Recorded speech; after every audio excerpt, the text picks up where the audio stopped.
Hey there, welcome to Millennium.Milestone Presents, a site dedicated to storytelling in books, movies, video games, and other exciting genres where geeks and gamers has confirmed that mutants do exist. Time to geek out with pride! The fashion icon of the X Mansion. Feel My the style geeky is love! unbeatable, mutants and all! Woo! What the hell is even that? First off, shout out to Tree Bear who's on X. He made those images, so if you have an X account, please follow him. He's absolutely hilarious with these skits. But here we are with X-Men 97, and I'm definitely excited to talk about this one, and let's get into it right now. So to start off with, I'm going to recap just real quickly Season 1, which I finally did get to see. And Season 1 of X-Men 97 picks up right where the iconic 1992 animated series left off, hitting the ground running with intense emotional stakes, massive comic book arcs, and beautiful modern retro animation. Here's a breakdown of the chaotic 10-episode season that unfolded for the last season. Episode 1 through 3, following the death of Professor Charles Xavier, Cyclops, aka Scott Summers, attempts to lead the X-Men. However, Xavier's will drops the bombshell, and he left everything, the school, the team, and his dream to none other than Magneto, Eric Lensher, who generally tries to reform and honor Charles' legacy. The X-Men are put off by this idea, but eventually come around to accept him into the fold. Meanwhile, Jean Grey gives birth to his son, Nathan. The team is quickly thrown into chaos when a second Jean Grey appears, and it turns out that the Jean Grey that they've known all this time was a clone named Madeline Pryor, created by the villainous Mr. Sinister. Sinister infects baby Nathan with a techno-organic virus, forcing Scott and the real Jean to send their son into the future to save his life, setting up his return later on as Cable. Madeline leaves the mansion, adopts the persona of the Goblin Queen. We move on to episodes 4 through 5. Storm, who loses her mutant powers to a dampening weapon and leaves the team, meeting a mutant inventor named Forge, who helps her regain her abilities after facing a demon called the Adversary. The emotional peak of the season happens in episode 5 in the arc Remember It. The mutant nation of Genosha is formally admitted into the United Nations, and Magneto is asked to lead it, choosing Rogue to rule by his side. Just as peace feels achievable, a massive, multi-headed wild sentinel launches a surprise attack on the island. The massacre results in thousands of mutants' deaths, including X-Men favorite Gambit, who sacrificed himself to destroy the Sentinel, leaving Rogue utterly devastated. Moving on to episodes 6 through 10, the back half of the season reveals the true mastermind behind the Genosha attack. Bastion, a human Sentinel hybrid who has been turning ordinary humans into sleeper cyborg sentinels, known as Prime Sentinels, uses Sinister's technopathy. Bastion captures Magneto, but Eric escapes and unleashes a massive electromagnetic pulse across the planet, shutting down Earth's electricity to stop the Prime Sentinels, effectively declaring war on humanity at the same time. This forces a mass three-way conflict, with the return of Professor X to try and stop Magneto. The X-Men split up into two teams, one to stop Bastion, and the other to stop Magneto at his Asteroid M stronghold. In a brutal showdown, Magneto rips the adamantium metal straight out of Wolverine's skeleton, and in response,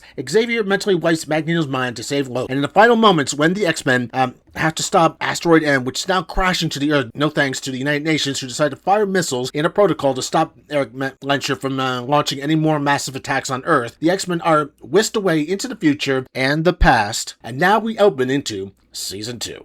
Before I get into Season 2, I do want to just simply mention, since I never got to review Season 1 before, I am going to absolutely say that Season 1 was excellent for me for the most part.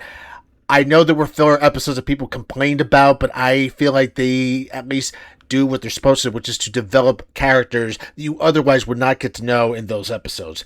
Otherwise, for the most part, with that recap, Season 1, excellent for me, 95%. If there was anything to complain about, it would be maybe the season did gloss over some very major story arcs that I'm very familiar with from the comics. However, considering this is 10 episodes, and to be able to tell some of the best X-Men stories within 10 episodes, it's not really that possible, but I will give props to Beau DeMayo and his team at the time when he was still around to do this. They did a phenomenal job presenting a good series of stories for the X-Men that otherwise would probably be difficult to tell within 10 episodes. So to start off Season 2, the season kicks off with a bang, delivering a thrilling start to the season, starting with complex timelines to the rise of new threats in the form of the return of Apocalypse. These 3 episodes set the stage for what to expect. In Episode 1, Days of Past Future, the season immediately dives into action with Forge and Bishop navigating different timelines. Their mission, rescue the scattered X-Men from various timelines, one group in 3000 BCE Egypt consisting of Professor X, Magneto, Beast, Rogue, Nightcrawler, and the other group in a dystopian future trapping Cyclops, Jean, Wolverine, minus his Adamantium, Storm, and Morph, where Apocalypse rules with an iron fist. The episode poses crucial questions about destiny and survival. Is Nathan, the son of Cyclops and Jean, really expected to be the one chosen to change the fate of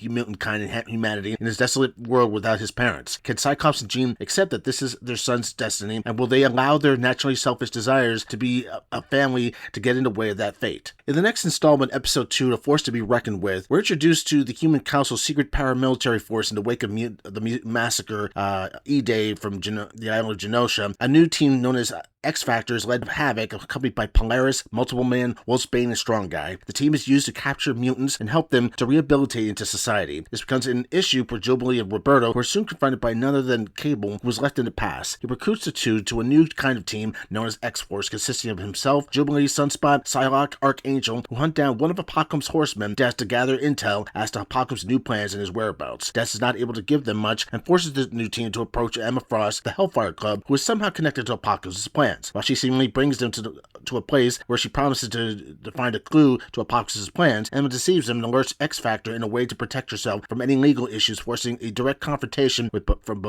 both teams. In the escape, Jubilee is captured but ultimately is able to escape and rescue several mutants that are picked up by Cable and company, calling into question Cable's methods versus X-Men's methods. And then finally we arrive at Episode 3, Rise of Apocalypse, Part 1. The narrative takes a sharp turn with this installment, drastically changing the rescue plan in the past. An unexpected visitor brings surprising developments leading to a thrilling cliffhanger and setting the stage for major conflicts to come, heavily featuring Apocalypse. The story picks up with En-Sabah alongside the Sandstormers opposing the tyrannical Pharaoh Rama-Tut, a notable Marvel Comics villain in classic Marvel tales of Fantastic Four, Avengers, and Doctor Strange. While Charles Xavier is fearful of what Nur will eventually become, Magneto attempts to guide him. Magneto encourages Nur to become a liberator, hoping to rewrite history and make him the very first X-Men dedicated to mutant-human coexistence. This plan backfires when En-Sabah, current leader of the Sandstormers, exposes tech similar to the ones Rama-Tut is using against them. A battle ensues with Bishop's arrival to get the team back to the present, but in the cliffhanger twist, Rama-Tut fires a powerful beam of energy at the hideout of En-Sabah and blasts it to bits, leaving with questions for the next episode. That kind of sums up my feelings for the first 3 episodes of X-Men 97 Season 2. I have to say, out of the 3 episodes, my favorite was definitely the X-Force episode. Not only am I a fan of the original X-Men 1991 that came out in the comics, but X-Force was right up there with Rob Liefeld's art and the splash art that he did with that series. But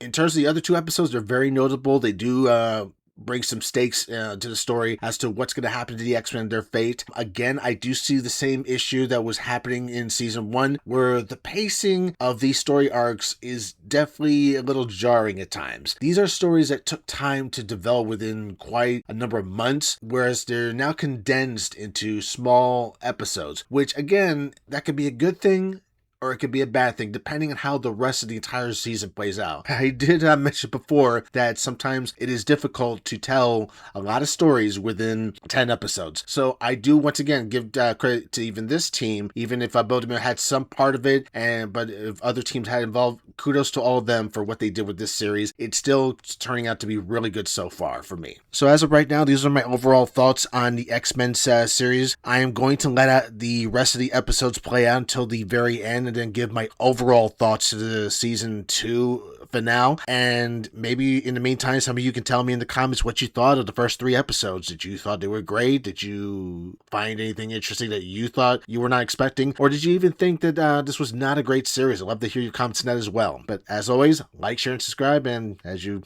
probably have guessed it, for this 3rd time I've done this now, there is a plug right now.